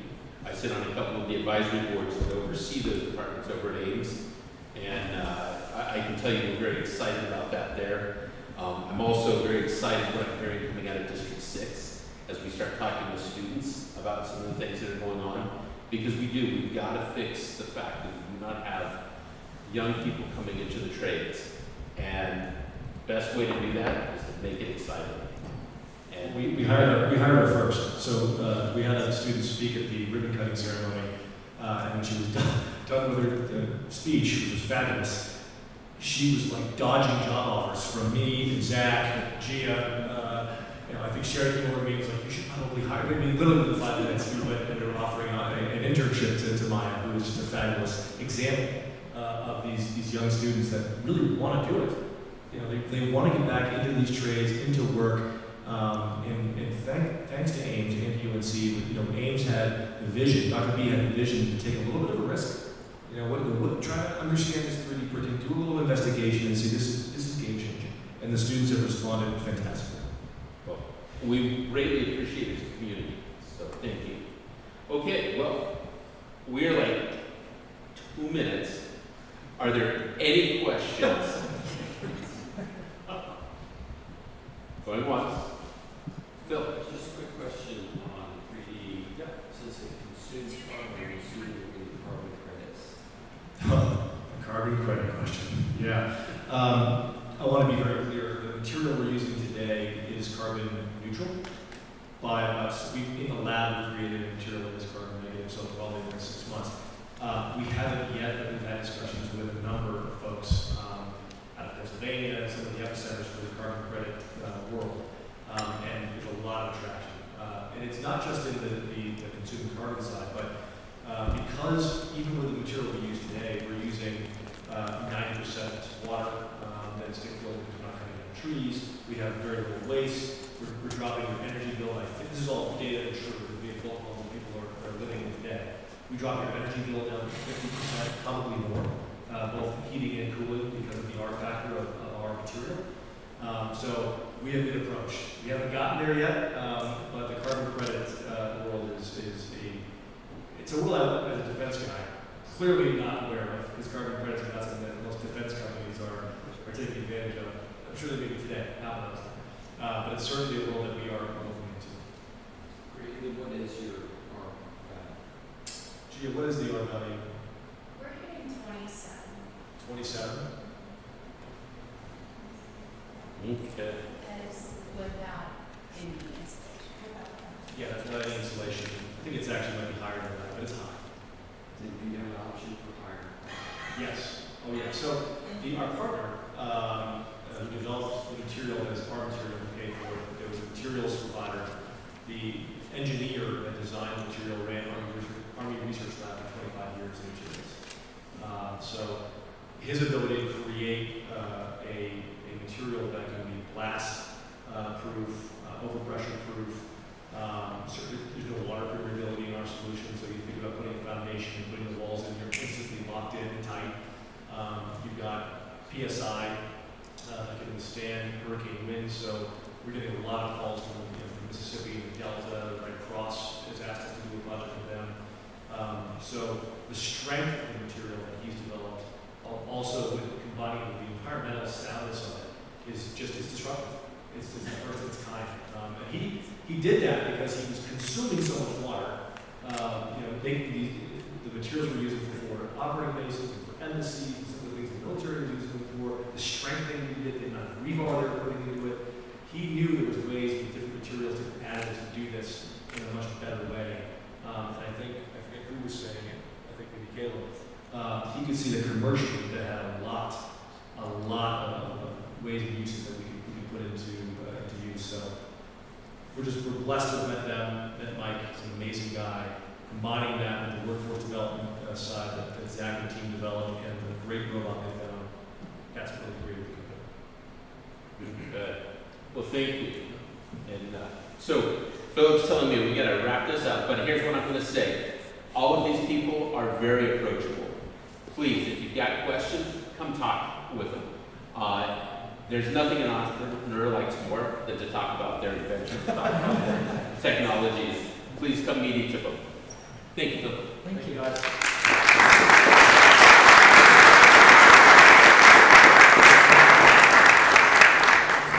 Yes, and we've got half an hour after for people to network, so we want to make sure you've got the opportunity to meet people and talk and connect.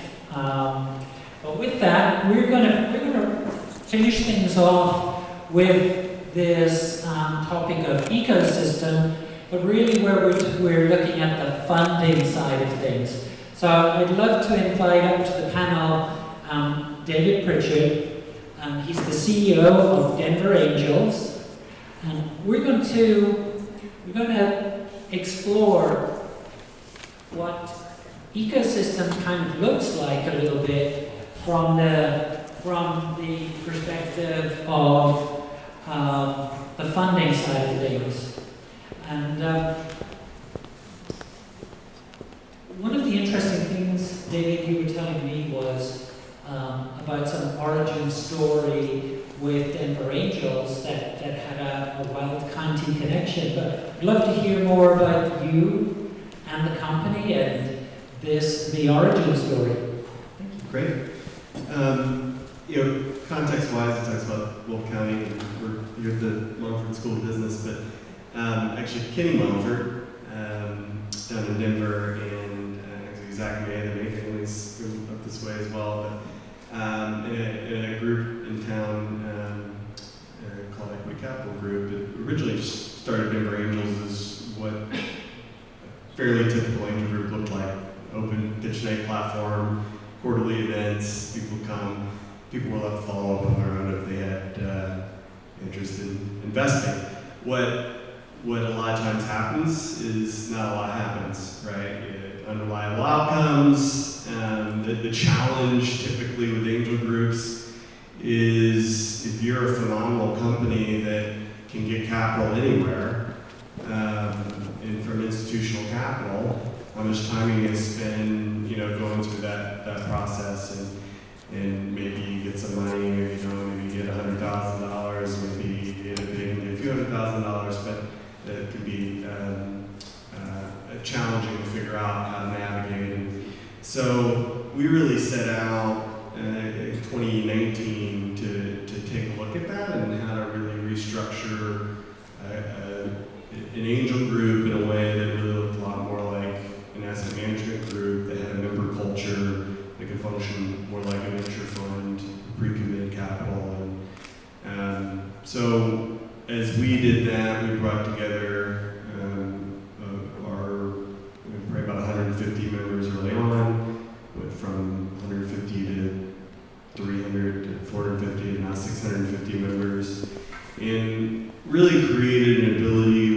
personally, which is part of it, as well as a group, we treat our investments, myself personally and my partners, like a GP. So from a fund-like standpoint, we treat ourselves like general partners. We commit capital first before we put anything in front of the group, and then we basically put the group together and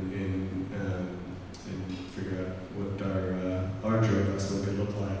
So that gives us the ability to go in pre-commit from a capital standpoint, and that's really pushed us to where we began investing in companies. We typically, and then this will kind of give you the lay of the land, and we'll move on a little bit, but we typically do $500,000 to $3 million investments. Companies as a group, this has moved us upstream more, where it looks a lot more like Series A, which as an angel.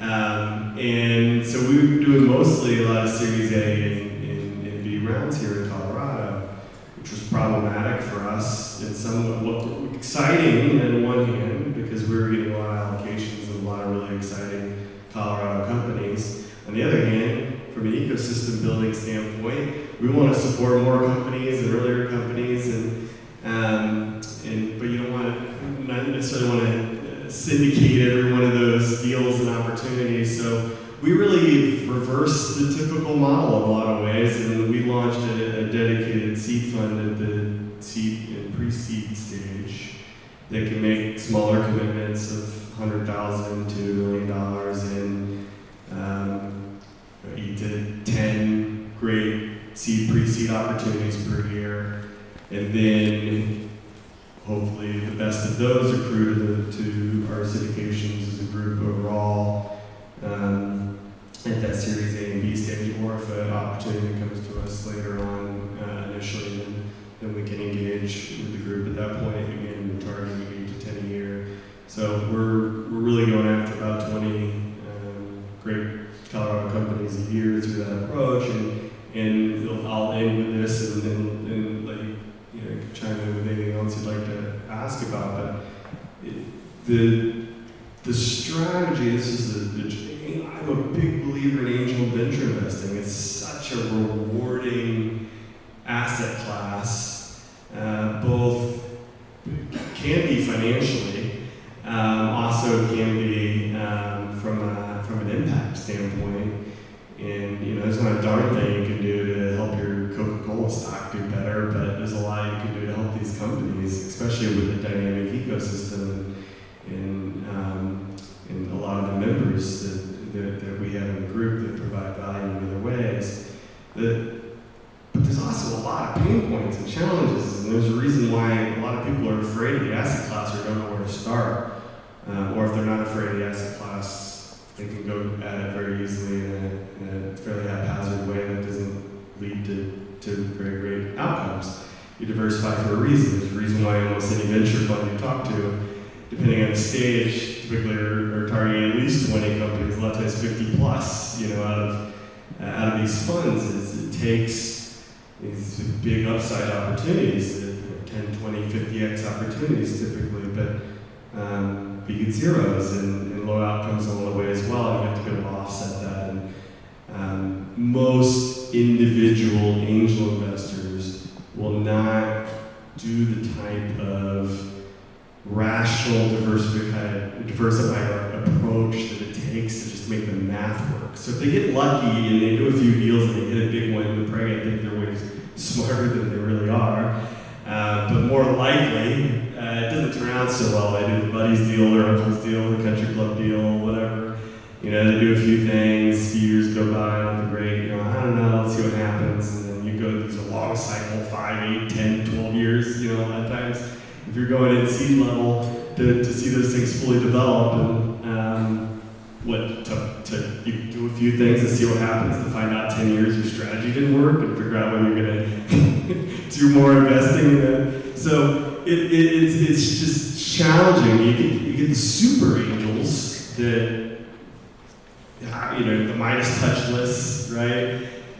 There's the commonality there pretty much with all of them. Go look at the just raw amount of investments they've done, that it's worked out really, really well for them. They've oftentimes 50, 100, hundreds, sometimes of deals. And So how do you bridge the gap between the fact that you need a diversified approach to be successful, but as an individual, you're trying to support these other companies and make these individual bets, and that's where we've really tried to shift it a bit and say, hey, as a group, we're going to really, for earlier bets, concentrate our capital for a seed fund approach that automatically will diversify in those really opportunities, and then by the time they evolve a bit more, now we open up for individual investors to be able to take those individual bets in those deals, but you have to be able to deploy a meaningful amount. If you have a really banner venture-led Series A or 10 or 20 or whatever $1 million venture-led round, let's have a good relationship with them. You're probably not going to put 25, 50, 100 grand in that, but as a group, if we're going to put $2 billion in, we can get an allocation on a lot of those deals. So it helps sort of flip the script. Just maybe one question that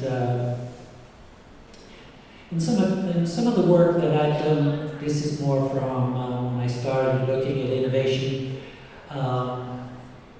Started as an economic developer and really looking at what made competitive cities, and this was work I was doing out at the University of Manchester and looking at different ecosystems. And one of the things that was really striking is actually a cultural dimension.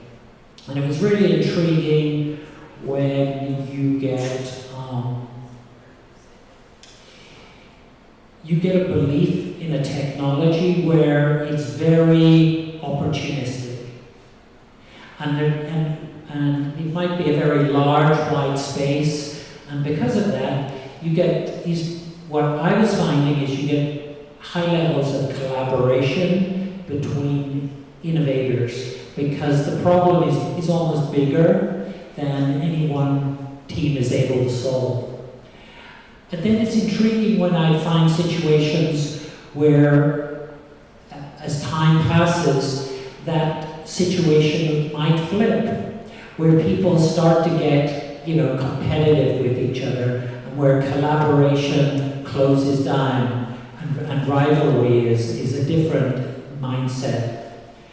So, but what I've been really intrigued about Colorado is there appears to be this Western culture of opportunity, and it feeds into people being collaborative in ways that appears to be incredibly productive in the startup space. What's your sense of that? Yeah, we're really proud of Colorado and the ecosystem we've built here for that very reason, that collaborative nature.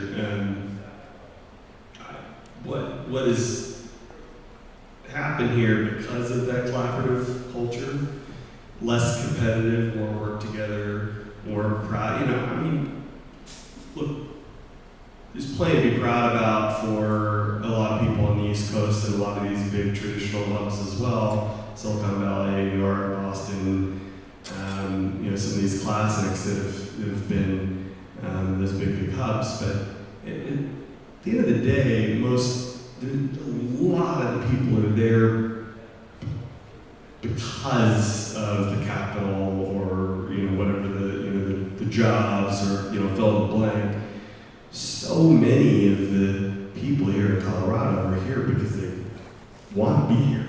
Right, this has not been a draw historically because, go to Colorado and get a bunch of capital investment, or, it's been go to Colorado because this is where I want to be. And I think that has created a really fascinating collaborative culture. And you get the Midwestern and, some of those values and things as well.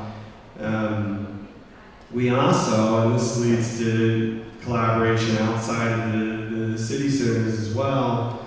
I don't know how many of you noticed, not too surprising to me, but quite frankly, a bit surprising in the latest report that PitchBook put out on the most developed venture ecosystem cities. in the world. Denver was number 18 in the world, the 8th most in the US. And Denver wasn't on the map 10 years ago. Probably wouldn't have been on a top 50 list, maybe barely.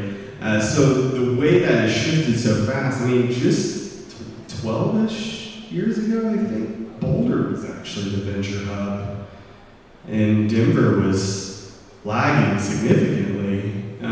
So what we've seen is all this activity's happened over the last 10 years. We've attracted a lot of coastal capital into Denver, and we've seen so much talent, and the talent infusion's been huge. Colorado as a whole is the 8th most funded venture state. So again, it's Colorado, we punch way above our weight from a per capita standpoint to be the 8th most venture funded state.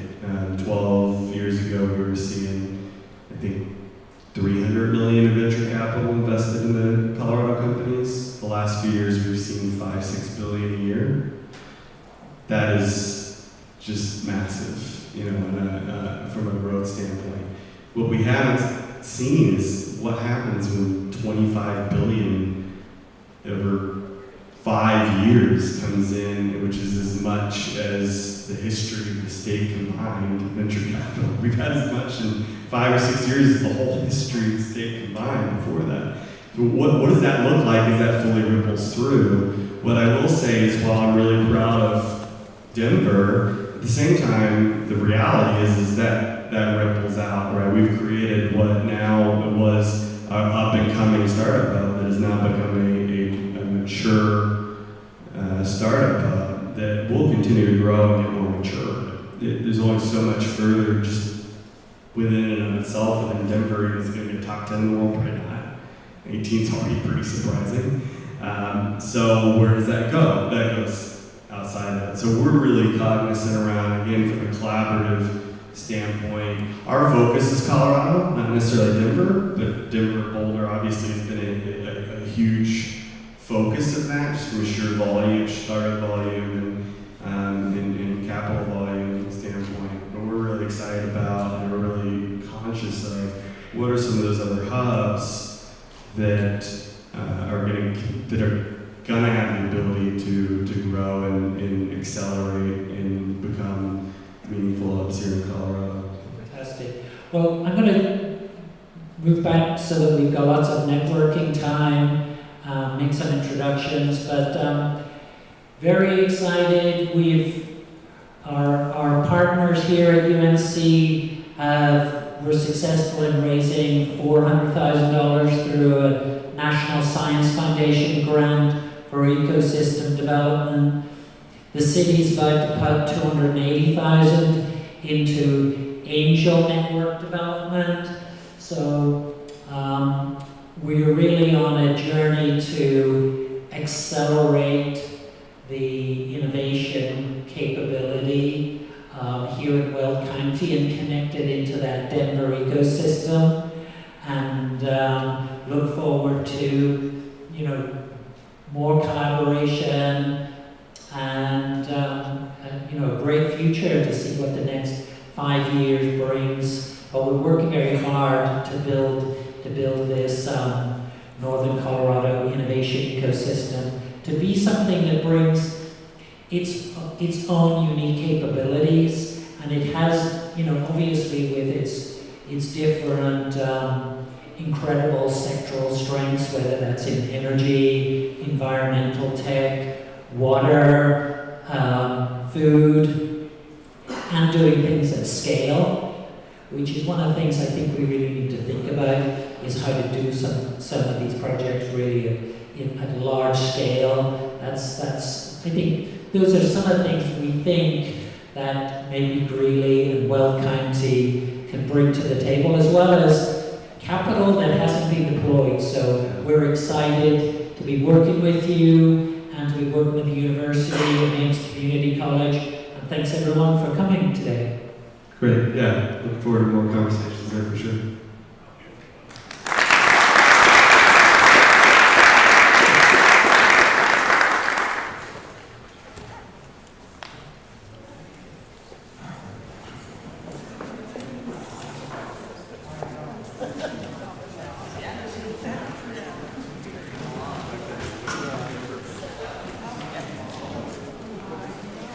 I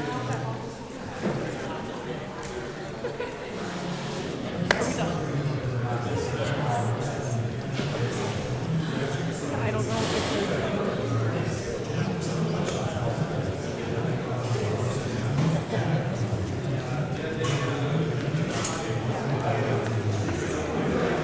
That's finished.